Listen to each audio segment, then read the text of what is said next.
There is no secret. It's all in the work. You got to roll up your sleeves and you got to do the work. You can't do good business sitting on your backside.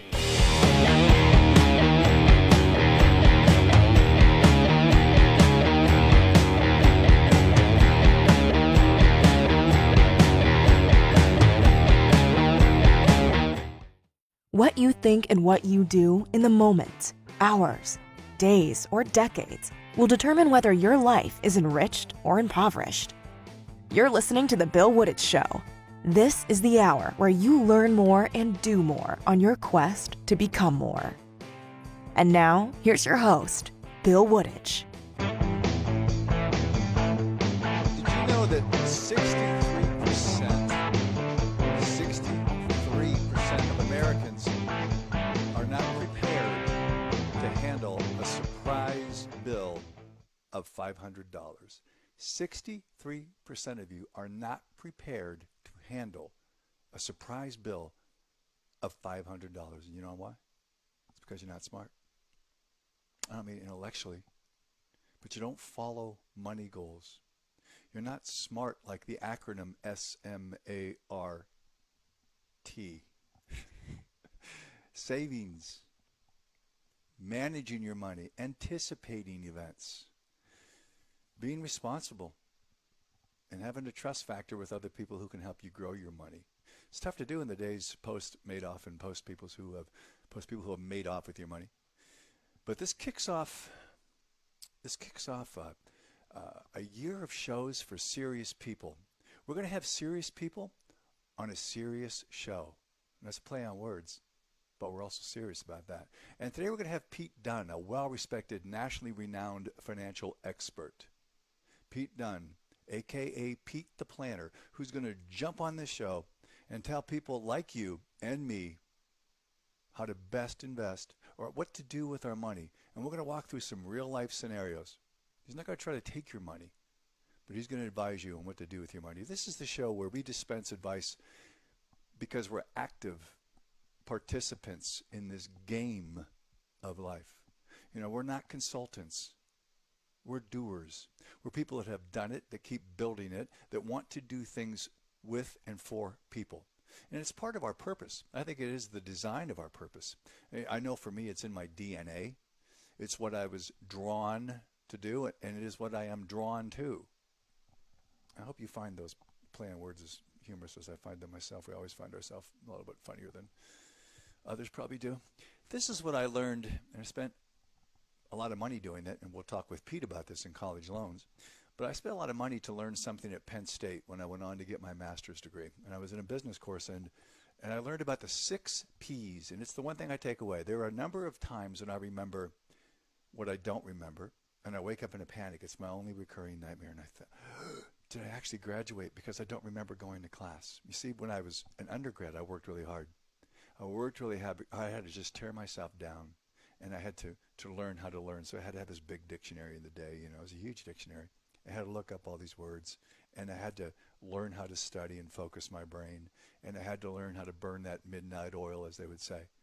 And I just had to learn. So it was arduous. It was a tough climb, and every day just was another challenge that I had to overcome. And the biggest challenge was me, and that's, I think, the biggest challenge for most of us. But at Penn State, I thought, well, I've actually learned how to learn. Now I can enjoy some of the fruits of my learning. So I had a job at a famous place in State College. It's still, I think it's been around for 70 years if my knowledge, and again, it could escape me because I remember a few things there. But it's called the Rathskeller, and it was a local watering hole. And I started out as a bouncer and made my way all the way into to a bartender. And I remember the days when learning was about mastering acronyms like SMART and the 6 Ps. Prior planning prevents piss poor performance. I learned that, and to this day, and for 23 years I've owned my own company, owned a company that I drive forward every day by being engaged in the work with the people and for the people. And that is one guiding mantra, or that is one guiding, it was a big guiding principle for me, is to make sure everyone is prepared, because you never know what sits inside the other door outside the other door, in the conference room, outside the conference room, in those hallways where people make things happen by thought, by doing the work, by not so much coming off the cuff, but actually preparing to do the work. And I think that's the key. Pete Dunn is going to come out and he's going to tell me about my money, and I got to tell you something that's a secret. It's a secret with me and a few people, but my goal is, and I can't wait till Pete gets his proverbial hands around my neck. You know, my goal is always to die broke, and the way I spend my money, I'm probably on a good road there. If I live to 100, I'd probably have my last dime spent with the valet at my funeral. That's my goal. The company knows that. The company knows that. So they know that my last dime has to be spent at my funeral with just flipping the valet that last dime. So Pete's going to have a field day with me. But, you know, I've always been one who's had that affection, that deep affection for cars. And it wasn't so much the material for the material, but it was the representation of I guess, a status symbol towards success. So when I tell Pete that I spend a lot of money on cars and I make sure it's all cash, he's probably going to choke me out on that one as well. Don't know, but we'll see what happens with that. But what I've done in my climb is to start with an oxidized station wagon, no hubcaps, working in the South. And I was this fast-talking Yankee from the North. And every day I knew to find my way forward, I had to prepare. I had to be able to generate the activity that would make money. And before we can talk about what to do with your money, you've got to start to earn a living. You have to start to make money. Before you can invest, before you can be smart with your money, you have to make money. And it reminds me of a story, because every day we are actively recruiting in our business. We're actively recruiting. So talent is the thing that's going to drive you forward. It's the thing that's going to keep the anchors of your foundation. It's going to pay the bills, but it's also going to pay that next level bill where that potential is met, a realized expectation is satisfied. And what we do is to recruit from across the United States. And I can tell you one common theme is this. Everybody wants it. Everybody wants lifestyle. Now, they don't really know what it is. They don't know what it takes to get it. They don't know what it takes to keep it. But they just want it. They want the television version, the Hollywood version of lifestyle. They want the New York fast pace. I want the clothes. I want the cars. I want the people that surround me. I want that. I want the buzz. I want that Miami, South Beach type lifestyle. Or perhaps the Midwest roots, kind of close to where I grew up. They want to spread values for their family. They want to inculcate those values and make sure the kids have better schools. They want to make sure that they are the person that brings home, they're the breadwinner. Man needs to be admired and woman needs to be cherished. So they're going to walk in with these dreams and expectations, and they're going to say, I want that. But the difference is found here. Back in history, and this is our history lesson for the day, back in history, Caesar, before he crossed this tiny stream in Rome, had to stop and think about what his decision was. Because, see, if he crossed the stream that separated the barbarians from the Roman citizens, well, there was a Roman law that expressly forbade any standing army with equipment, swords, to cross that river. Caesar knew the rule. It was the Roman Republic. If he crossed the stream, he'd make it the Roman Empire. He would be the dictator. Well, those men feared. They wrote the rules to keep him out. Caesar thought. And when that first hoof hit the water, he was crossing the Rubicon. That is the ultimate commitment. No way back, no retreat, no surrender. For you to go forward in life, you've got to weigh the cost. You've got to find your allies. You've got to know the adversary.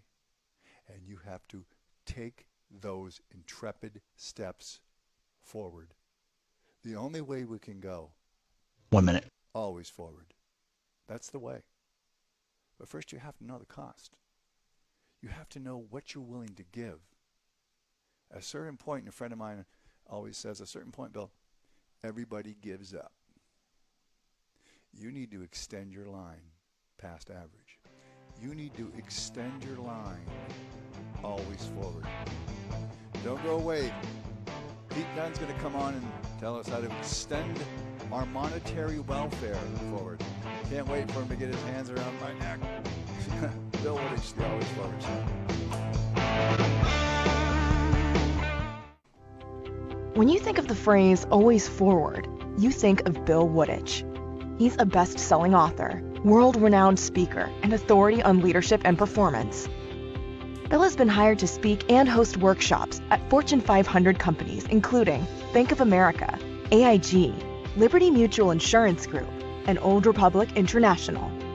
Fresh out of grad school, Bill began his career with only $200 to his name, a suitcase, one corduroy suit, and 2 ties.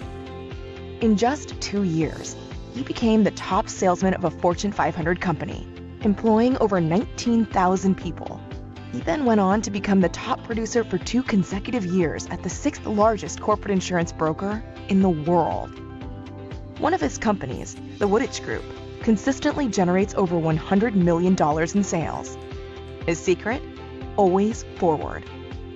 His best-selling book, Always Forward, highlights a plan for success in business and in life. Call to book Bill to speak at your upcoming event by dialing 855-841-9225. 855-841-9225. Again, that's 855-841-9225.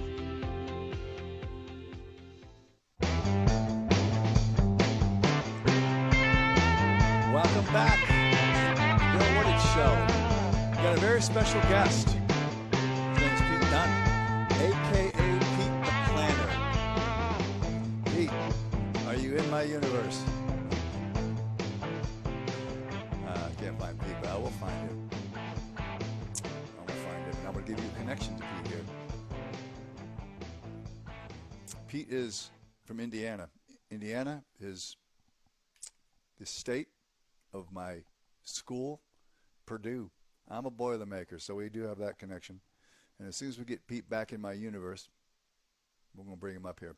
But until we do that, we're going to talk about something I read in the Wall Street Journal today.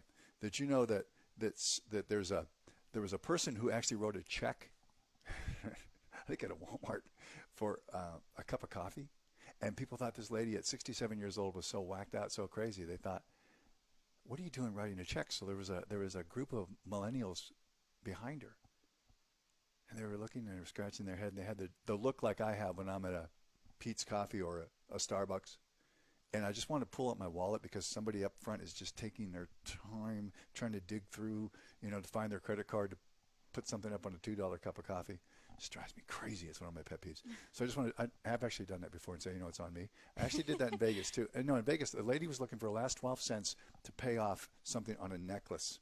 I think it was 12 cents, maybe 87 cents. It could have been Vegas. It could have been $40. I didn't care. I wanted to get out of there. Oh my gosh. There's a point where at what cost comfort and convenience to seize in life? So I want my convenience, I want my comfort, I want my speed, I want to get off to the next thing. I don't want to be standing in line. Like I'm one of these people that, do you ever see the line in banks when there's like 60 people behind one teller and then the other one's wide open and free, and that, I didn't want to do that. But there's a woman who pulled out her checkbook and slowed and said, this is the way I'm going to buy it, because the people that put stuff on plastic, put everything on plastic, start to lose sense of how much they're actually spending, which is one of the reasons we're so in debt, because of credit card debt. And this lady will pick up a checkbook and write it. Last time I saw that, I think I was in a grocery store, and that's probably 10 years ago. But if I saw her writing that check, I'd probably pull out cash and do something with it. Have you ever had an experience like that where you just want to pay, or you're the person that's behind me with that card or in front of me with the card, or you can't choose where you want a soy latte with vanilla whip and stuff like that? No, I'm something very no guy should ever order. No, but I can't even remember the last time that I wrote a check. Huh? If it wasn't. Well, you write mine all the time. Oh, okay. Well, I for just myself. sign them. No, millennials, we use like Venmo. I know where Bevmo is. It's a place in California where beverages are sold, and but Coke, Pepsi, stuff like that. Well, we got Pete back on the line. Sorry about that. Oh, we got Pete. Okay, we have Pete on the line. Pete. All right, do you have me? Hello. Hey, well, welcome to the Bill Wooditch Show. Don't know how we lost you in that universe, but I went into a little background about you're from Carmel, Indiana. I went to Purdue. We have an Indiana connection. Yeah, I know. It's good to be with you. Sorry for the technical difficulties. Apparently, I'm such a financial expert that I don't know how to work my equipment. How's that for you? Well, unless I have Kelsey McDaniel, who's with me right now in studio, that I can't run it at all. But I want to give you a preface with this, that Pete Dunn is an award-winning comedian and an award-winning financial mind. He's a USA Today columnist, the author of 10 books, 9 more than me. Pete has appeared regularly on CNN Headline News, Fox Business, as well as numerous nationally syndicated radio programs. In 2012, Ciceon named Pete the 4th most influential financial broadcaster in the nation. Now, welcome to the show. It is an honor to have you on the show. No, it's a lot of fun. You ever watch disaster movies, Bill, and there's always some nerdy scientist buried in the basement, and he figures out that a disaster is on the horizon, and he's just scrambling, he's beside himself trying to tell everybody? Yes. That's my life, right? So, A, I'm a nerd. B, we're in the midst of a retirement crisis, and it's happening now, and it's only getting worse. And so I'm just like on this like this God-sent mission to help people understand that the only difference between being a victim of the retirement crisis and coming out on the other side of it is the effort you put in right now. Yes. Let's talk about that effort. And you talk about something that's interesting, I think, is how is a person supposed to measure their financial life? How do they measure their financial life? Most people, there's 4 measures that people try to go with. And Bill, this is setting up to be a trick question because the 4 measures I'm going to give you are all terrible. Okay? So, well, I'm just upset because you've got 9 more books than me, so I'm going to try to trick you here. No, that's all right. I have 2 children. I put them to work, and they're picture books. But here are the 4 measures, and they're not good. If I walk up to you on the street, Bill, and I say, hey, man, how's your financial life? Number 1, that's a really weird way to start a conversation. Number 2, you would probably react based on what your stress level is and what your mood is. So if maybe you had a bad day yesterday, you took your dog to the vet, you got a $1,500 vet bill, the next day you wake up, you're in a bad mood. You're upset because your expenses went up. So that's the number 1 way people answer is their mood and stress level. Not good. Right? And number 2 is people tend to do it based on their debt levels, which, Bill, as you know as a business person, there's a lot of business people out there with millions of dollars of debt that also happen to have millions of dollars of assets. So debt is also not the best way to measure yourself. You know what I mean? Right. So we have mood level, stress level, and debt level. What's the 4th? Yeah, so mood and stress are combined. The next one is income. I used to work with professional athletes a lot with their money, and what I've learned is your income does not define how good you are with money. It just defines how good you are at making money. And a lot of times people try to out-earn stupid, which you really can't do. Stupid is very powerful. So income is 3rd, and then finally 4th are assets. And this one falls apart too, because let's say you've got a 95-year-old uncle who just died. We're very sad he's dead. And he left you $25,000, and that's your emergency fund now. You really didn't do anything, Bill, to earn that other than you breathed longer than an elderly man. So those are 4 terrible measures: stress and mood, debt, income, and assets. And so that's not how we should measure ourselves. Which leads to the question, how should we measure ourselves? It's based on what you're currently doing with your income. So we created this measure called power percentage.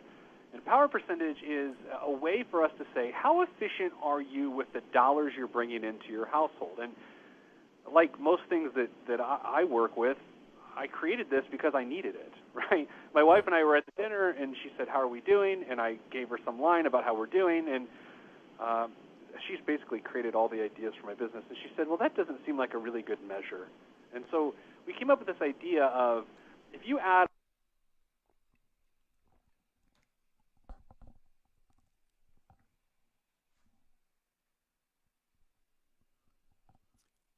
I think we are experiencing more technical difficulties. So if you want to see a stress level, I think we just lost Pete again.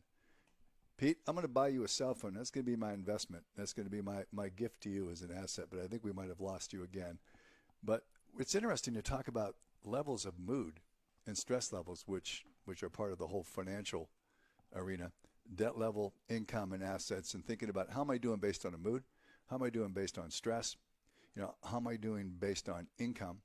And then did someone pass away and leave me some kind of legacy funding? I guess that's pretty interesting to do. When I was younger, I used to spend every dollar I made, and I learned that as long as we have debt, as long as we have those liabilities, we don't have assets. We can think we're living in these houses that we have as assets, but they're not. Not as long as we still owe money on it. It's not an asset, it's a liability. So I did a process, learned a process, and took my way of finding a way to become debt-free. Pete, do we have you back? I think we have you back, but we don't have you back. So you have to listen to me tell you about finances. And as I said in the first part of the show, how I want to end up with that last dime being flipped to the valet at my funeral.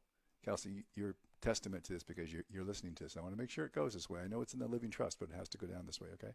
But what I've done is to work my way from debt, thinking that the more I amass and the more things that I think that I can materially possess, that I have a way of wealth. And it's not. It's not a way unless you are free of debt. So I take great lengths to do what I can do to make the company as debt-free as it can be. And it is relatively debt-free, give or take some space costs, some people costs, which we can always downsize. Don't be too quick to agree. But I'm trying to work out. But Kelsey's stuck on the Pete issue. We're trying to get Pete back because he was giving me some brilliance. Try him now. He was giving me some brilliance, and then we lost him again. Pete, are you around? Let me check you out. I am here. back. Pete, I'm going to tell you what I'm going to do. The show is over. I am going to get your address, send it to me. I'm going to buy you a phone. I'm going to buy you a landline. I'm going to buy you a cell phone. I'm going to do it. All right? I want to make sure you got an important message, and I want to make sure it's heard. Are we back? We're back. All right. I'll say sorry about that. Yeah. So basically, your point, Bill, about liquidating, getting out of debt and having that help a company, it's really important because a lot of entrepreneurs, a lot of successful people, what they tend to do is they say, I'm going to make a ton of money, and I'm going to make as much money as I can make to buy whatever I want. But I don't know. I found that having as few obligations as possible is sort of a better route, and it's not a wild goose chase. Mm-hmm. If you could give me one piece of advice how to manage my money. I'm in the Midwest. I'm making $60,000, $50,000, $40,000 a year. What do I do with my money? I know it's dependent on debt, but what do I do? Yeah, there are a couple things. Number one is make sure that income is efficient, that you are using it to prepare for the future and pay off debt. I think when people pay off debt, they tend to think they're spending money, but the reality is money is already spent. You're just buying it back, right? I mean, that's what debt is. It makes your net worth go up just like savings would.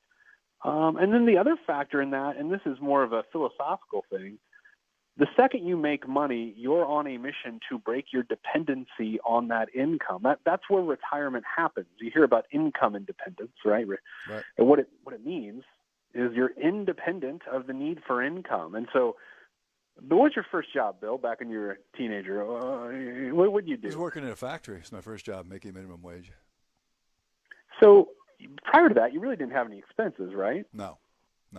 Living at home, I had and no so expenses. It's what's funny is you get a job and then you get expenses. And then you get more expenses and you make more money. And then it's just this crazy battle until the time you retire to break away from your need for that income. You either try to reduce your expenses so far that your income needs dive, or you make so much darn money that you can live off the money you made. Most people choose the latter, but the former is actually the better option, is to get rid of obligations. So whether you're making $60,000 or $600,000, keeping in mind that income independence is the goal is a healthy thing to do. No, you know what you say is really it's closely aligned to what I coach people on. You can shrink your lifestyle options to fit your income, or you can grow your income to expand your lifestyle options. But I think what you just said is brilliant on the philosophy that being independent, growing that as soon as you start to have an income. Most of us work, if we make $60,000 a year, we spend 61 or 59. We're going to come back with Pete the Planner, who's going to give us some more great advice. You're listening to Bill Wooditch on the Always Forward Show. And Pete, See if I can get you a cell phone sometime here in the near future, too. We'll send it to you.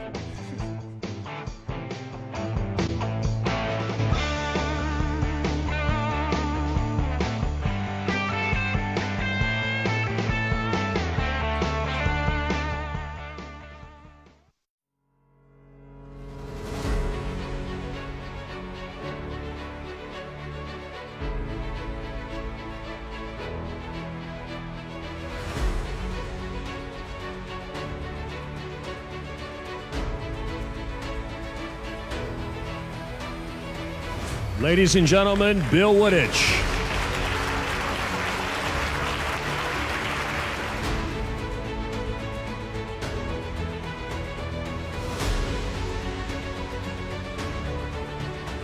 I had to go back to the unemployment line, or I had to learn to change.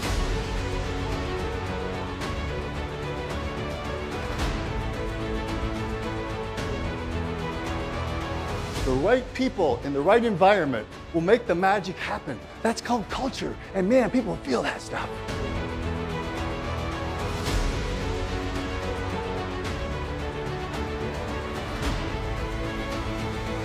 Say the most powerful words there are in leadership. I don't know. I don't know. One more time. I don't know. I love it. You're with me. You are either an I-based leader or a we-based leader. An I leader looks in the mirror and protects nothing but turf. The we-based leader looks and says, I am going to champion the cause of all. Your job, your obligation is to create an environment where people can see, seize, and create opportunities.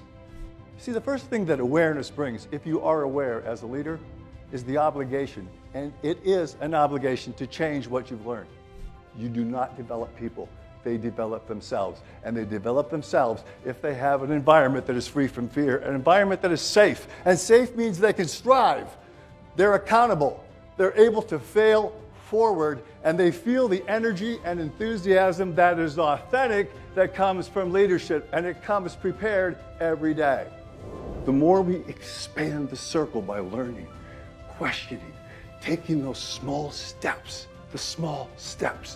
facing fear and absorbing the energy for fuel, not running from it, but moving through it, we start to gain a life of increase, a life of sharing. What we're doing today in here is sharing, collaborating, cooperating, expanding the circle of what we think we know. Mentorship is walking side by side with a person. First, you're a little bit in front. The mentee has to be worthy of the obligation, and the mentor has to be worthy of the mentee. It's a two-way street. But you want to work yourself into invisibility. You want to work yourself backward, so the other person eventually moves forward and takes over for you. Risk is where the reward is, and risk is always on the boat of opportunity, and the boat of opportunity is always leaving, and if you think you can do both, you can't, because you're going to end up in the water, and all that's there is sharks, box jellyfish, man, and it's wet and it's cold. That's it. That's what's there. The boat is always leaving. Make a choice in your life. Don't stop, stammer, waffle. You're either going to be in this thing fully immersed or you're not. You have to live the way of accountability. That means you own it, no excuses. And you have to create an environment that is no excuses. No excuses means it's okay to fail. It's okay to fail. Errors of omission will happen. You will live within the context of your nature, and it will true itself up at some point. When you are authentic, you are in alignment with your nature. Authenticity is felt. Authenticity is felt. Authenticity, passion, and purpose move people. Not brochures and not verbiage. Your analytical side, your hard skill set must support and sometimes does drive that which is most important, and that's the soft skill. Do you have empathy? Do you care? Do you know what I do? And do you know why I do it? And why should I be with you? How are you going to take care of me? How are you going to further my interests? I learned one very important lesson I want to bring to you about problems. And that is, you have to get the monkeys off your desk. Those are the problems and solutions that come up There are other people's problems that you think you're empowered to solve. They used to crush me. The monkeys would come in and crush me. The second thing I learned is this: be careful of your emotional bandwidth. How you treat, how you interact, and how you engage, whether you're having a bad day or not, will impact and affect your people.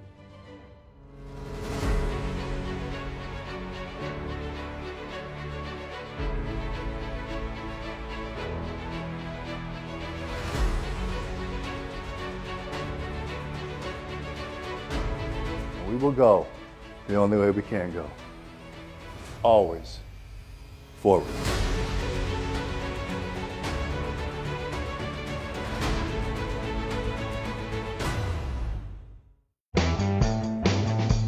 Here we go.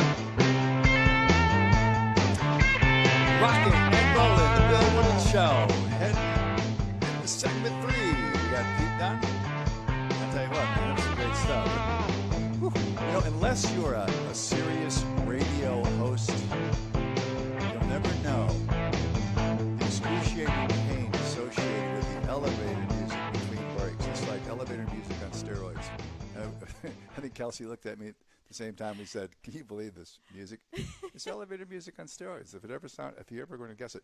We're going to jump into Pete Dunn, but before I do, Kelsey reminded me again she wants to ask Pete a question, and she wants to ask Pete where and who his tailor is. Yeah, if you go on Pete's website, it's PeteThePlanner.com. You got some great suits. I'm impressed. Thank you. I have a little store I like in Soho, New York, that I tend to get my clothes at. I will tell you though, I was in Good Morning America about 2 weeks ago, and I got an email, and the subject line said "your jacket." I was like, "Oh, all right." I wore my favorite jacket, and I opened the email, and it said, "I hate it. Never wear it again." And that was the end of the email. So it turns out that you and I share the same taste, while others may not reflect that same taste. Well, they're wrong. You sure? I agree. That wasn't your wife that you just pulled it out of the wardrobe without her knowing what you put on, right? Because that could happen, you know. That's exactly right. Well, you know how that goes, Bill. Oh, of course I do. You know, we dress for them, right? Pete, I want to ask you this because I think it was so important, and it was really well said. Talk one more time about the philosophy of dependency, and where when you start making money, your goal is to become financially independent. Well, this all occurred to me when I met a school teacher years ago who, when I was a financial advisor, who probably made $45,000 to $55,000 a year their entire career. And they had one of the most successful first 15 to 20 years of retirement I'd ever seen. And it wasn't because of their teacher's pension. It was because they never lived beyond their means, which is such a throwaway phrase, by the way, Bill. People say, don't live beyond your means. But what it really means is the person never, ever went beyond independence. They always remained in control. Their lifestyle never creeped up. Here's the crazy part. If you get a pay increase every year, let's say from age 45 until retirement, and you do not save the pay increase, if you absorb it into your lifestyle, you make it harder to retire because you become more dependent on more money at a time when you're trying to become less dependent on all of that money. And so that's what's crazy. The prime of your career is 45 to 58. And if you are not saving more every single year, you're doing the one thing you can't afford to do, which is to become more dependent on increasingly more income. We're talking with Pete Dunn. His mission is to make you a millionaire. Can I ask you, have you made millionaires before? There's an easy question for you since I asked you a tough one. Have you helped people? Yeah, I have. And really, and I wish I could say, yeah, and I bottle it, and it costs $99.65. But it's really getting people to think straight. It's getting people to understand that in order to be a millionaire, you have to understand that your behaviors is what's going to do it, not the lottery, not your uncle, not a great job, but your behavior with the income you're given. Most people are going to earn a couple $1 million over the course of their career, and most people are going to spend nearly a couple $1 million over the course of their career. So my job is to show people how to keep it, and not, with fancy investing tips, but just sort of old school common sense that has sort of been reborn here in 2017. Once I get you a new cell phone, I'm going to put you on speed dial because I could use your help. Yeah, I want to give you a I want to give you a hypothetical. Speak to the listener on this. I'm 35 years old. I'm married. I have 3 kids. We're buried in too much debt. Got 17,000 of credit card debt, 17,000 of personal loan, 35,000 of student loans, 13,000 car, $170,000 mortgage. I have no savings. I have 18,000 saved in retirement. My main concern is I'm 35. I'm not contributing to retirement or an emergency fund in order to pay those monthly obligations. It's time for me to say, help, Pete. After paying our bills each month, there's barely anything left to pay down the debt or save. Please help. How would you help someone like me? Well, what you've just described, and I'm going to go ahead and be as bold to say you've just described middle-class America, frankly.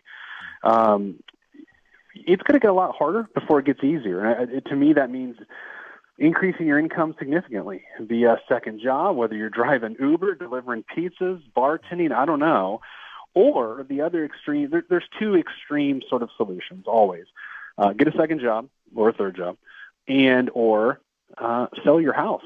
People are overhoused in this country. I mean, we could spend 2 hours on the American dream and how that got butchered. But if you can't afford to fix the house you live in, you can't afford to live in that house. And so, unfortunately, based on political movements and the banking industry and all sorts of other things, people have got this idea that you want to get as much house as someone will let you buy, which is basically just rope to hang yourself with. You can't do that. And so changing your housing situation or increasing your income via working more are generally, Bill, the best 2 places to start. Yeah, that's great advice. Really great advice. Let me ask you about the millennial mindset. I'm one to never stereotype, and I'm not going to try to, brush with broad strokes over an entire age. Or I think they used to say it about us, your boomers, your Gen X's, whatever it's going to be. Z's coming around the corner. But for millennials, what do you think overall, if you could make an assessment of their mindset toward savings, or is that a word that's an oxymoron in the language of a millennial? Yeah, like you, I think millennials get a pretty bad rap. I don't think millennials have a saving issue. From what I've seen and what I've read, millennials really have an investing issue. Their risk tolerance is much lower than it should be for someone that young, so they're not willing to leverage their savings into investments. So that's the difference in my mind. Savings and investing is the entrance of risk. when you say I'm going to risk this going down, that means it's an investment as opposed to savings. And millennials have struggled to transition from savers to investors. And that's what's going to hurt them, because Social Security is going to change. Pensions are basically stripped out by the time millennials get to be retirement age. Their only hope of retirement is that they've grown their assets via investments. So yeah, that's if I had to put them in a nutshell, that's the issue, is that they have not become good investors. Other than that, they're a pretty resourceful bunch. I have the numbers right in front of me. Totally in line with what you're saying. Fidelity Investments did a study in late 2016, and the average amount saved in an emergency fund for a millennial is $9,100, as opposed to the boomer generation when it was $7,100. So what the problem is, 86% of millennials are keeping their emergency fund in a traditional savings account, or even just in because cash. they're living at home. Yeah, under the pillow in the basement. But only 8% of millennials are keeping these funds in an investment account, compared to the 11% of Gen X and then 23% of the boomers. So Nice. Completely, yeah, you're spot on with that. That's a really good point. I come from. Yeah, Go ahead. No, I was going to say the other issue with millennials, if we're going this direction too, is nearly 40% of non-students 18 to 34 years old are living with the people who raised them. And that's not good, man. That's one of those things if you were to hear at a State of the Union address or a major speech on a national level, it should concern you, because that doesn't give a lot of hope for independent generations of the future. Pete the Planner, and I think you should change your name just like Prince changed it to a symbol. Pete the Planner. Pete Dunn, Pete the Planner. Check out his website at Pete the Planner. It's some great stuff, and I'm not embellishing. I'm not Now, when it's prone to embellishment, I call it as I see it. Pete, let me ask you this. If you're going to give me, I know this could be another show topic, and hopefully it is when you come back, is tell me about the 401ks that we all grew up in my time thinking that was the panacea, the way out. Give me a quick 30,000-foot perspective on 401ks.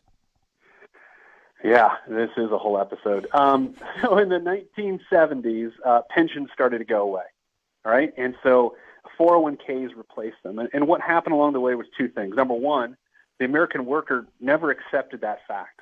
They never accepted the fact that I'm going to have to self-fund retirement. So that's number one. And then number two, some of the fees within the plans, some of the funding of their plans is just subpar. I mean, we've got some pretty high fees within 401ks, and it just sort of strips out the guts of them. And I'm not the person that's going to throw 401ks on the trash heap, but I'll tell you, some mistakes were made along the way. And the biggest one is people were not putting enough money in them, as crazy as that sounds. No, and that.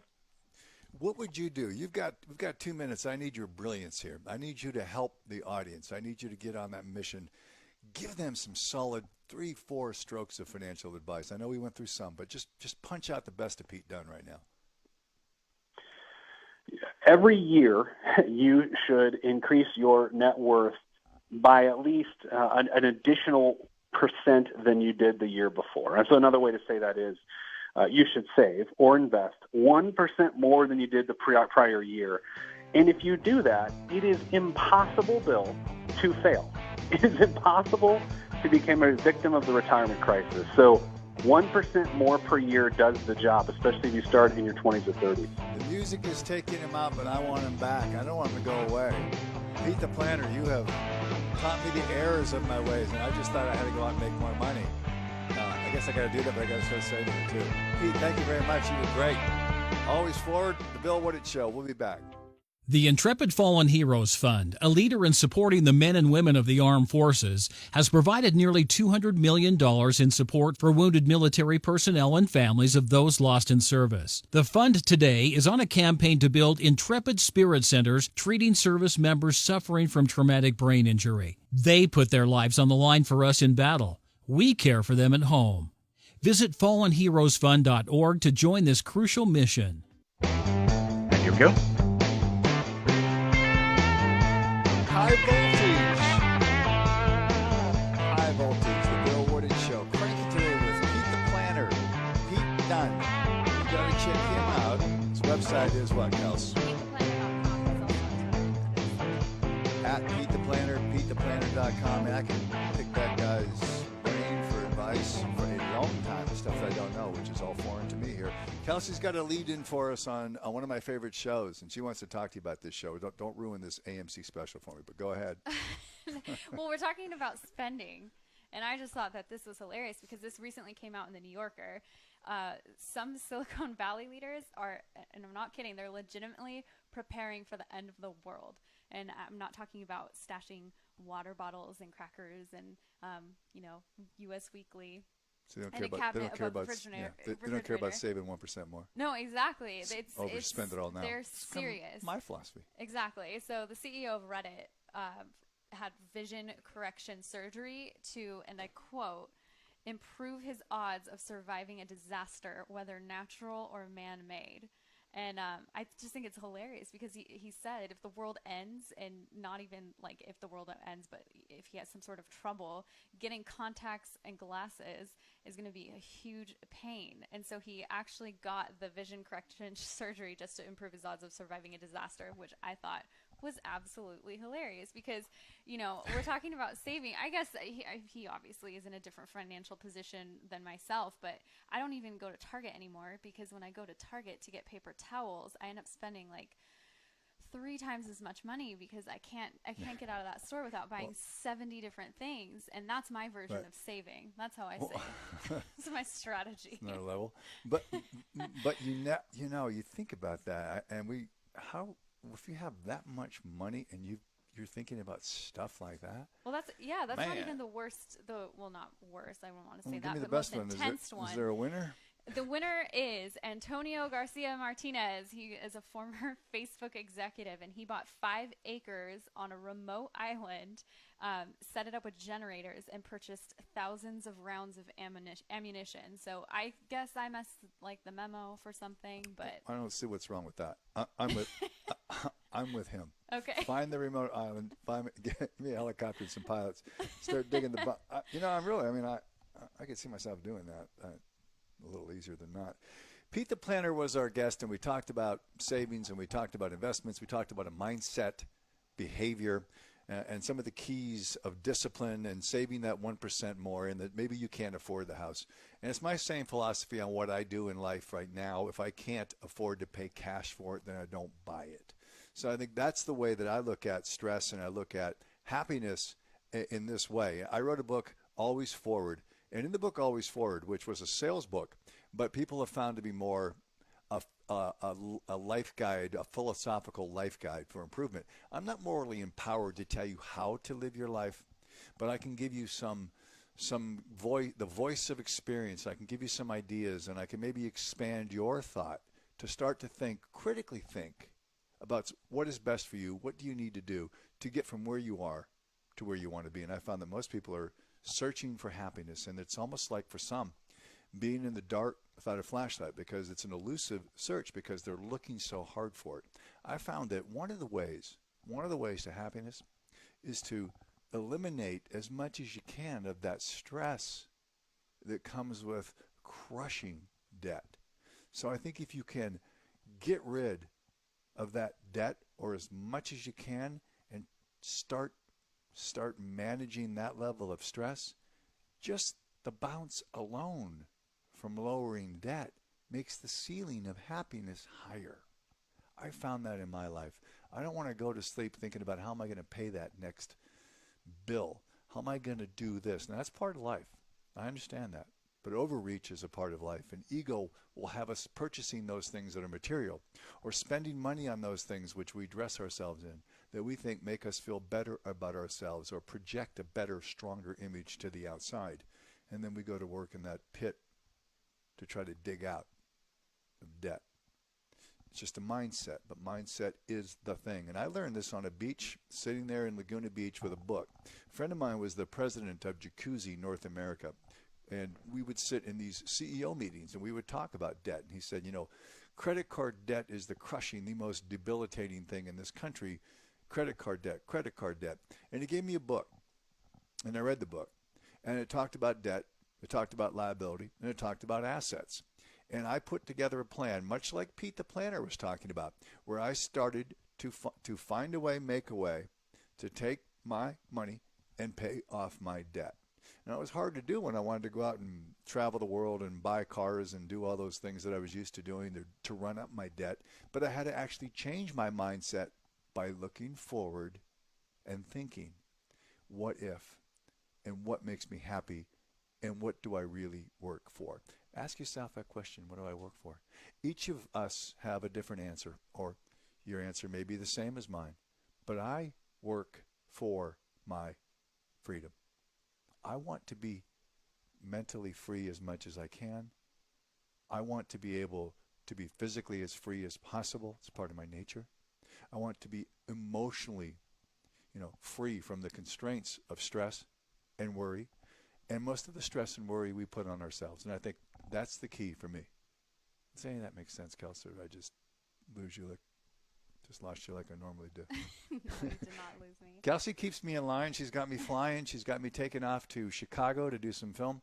She's got me taking off, and it's cold. She's got me taking off to, it's cold. It's always cold in Chicago, even when the Cubs are playing in May. And she's going to then take me off to Pittsburgh. I think she's going to join me in Pittsburgh for a day. And we're going to do some speaking. We're going to learn some things. And we're going to meet some other speakers. It's going to be a fun 2-day session. It's going to be intense. We start at 7:30 in the morning for 2 days in a row, and Which coming is 4:30. 4:30 West Coast. So speaking Feels of like the Walking Dead, it's kind of what it's going to be like. That's me before coffee. It's kind of what it's going to be like.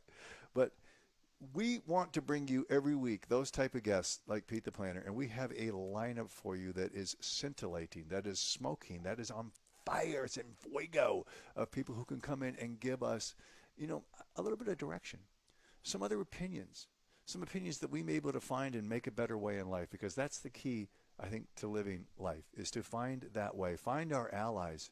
And I think that as we go through life, I learned this a long time ago, we're not, no person is an island, even though somebody wants to go and buy their own island and sequester themselves with a bunch of ammunition and call that existence. None of us can really totally function alone. We need human connection. We thrive on human connectivity. And we need our allies, and we need those people who can help us through life, who can guide us. And I think the guest today is one of those people. And our mission is to provide you with the voice of those people who can help move you forward, can help move you forward in life. I think that's the key. In Always Forward, I wrote more about happiness and more about taking personal responsibility, ownership for what you do, for your product, by putting those 6 P's at play and writing those down. Prior planning prevents poor performance. And really living that guide and living that warning that you better plan. And you better plan financially. That's what the essence of today's show is to plan for a better life, a better way of life. Whatever your compelling reason, whether it's in your mirror or whether it's in the picture frame on your desk of your children, to find a way, make a way, and sacrifice for the reward is the key to life, because there can be no reward without sacrifice, without risk. And we always tell people that come into the company that want gainful employment, that aren't mercenaries just looking for the next job, that aren't just looking to career hop and really haven't found a destination, haven't found the destination within them. You may change jobs, but you better know yourself. You better be able to look in that mirror and find out who you are, what you're willing to give to get, and make those sacrifices that are an inherent part of reward. And I think, my friends, that's the key to moving forward, always forward. We get a lot of good stories, on success, but you're authoring that story every day. You have to find a way. You have to find a way from the people you connect with, the people you work with, the ideas that course through your head, and the mindset that you can change. The toughest thing for us as people is 2 things. We fear loss and we fear change. So when people talk to us about how to do something financially, that we have to make changes in our mindset, we shut down on the word change, and we're really not listening through the entire thing. I think that if I direct you again to Pete the Planner and Pete's website, where you can really go through some of the stories that we really couldn't get to today because of time and technical difficulties, you can find a way to learn how he would guide you down this path. And he actually, on his website, if you go there 2 and minutes. scroll down a little bit, he actually separates it out for you. So whether you're living paycheck to paycheck and struggling a little bit, or your financial life is just okay, or you're doing everything right but you feel like you're missing something, he separates the 3 of those. And you can sign up for his newsletter, and he has great content. It was awesome having him on the show. Loved it. We talk about overreach in life, and overreach is that stretch too far, where it puts us into debt. And debt is something that I am averse to. So I will risk every day, but I won't put things at risk and in play that would make me an indentured servant to the business or the life that I want to run and lead. I won't. Because first you have to create a way of leadership in your life by planning, by looking forward, by making those sacrifices to get those rewards. And you've got to be able to do the work and be willing to do the work. That is the pounding essence of this show. If it's to be, it's going to be up to you. You got to get engaged. You got to do the work. And Bill, you got to lay off the caffeine. So thanks a lot for giving me 2 cups today, because look what happened. We just blew it right up. Come back next week. We're going to have another scintillating guest. I promise you. The Bill Wooditch Show, where there's only one way to go, my friends, and do it, okay? Always forward.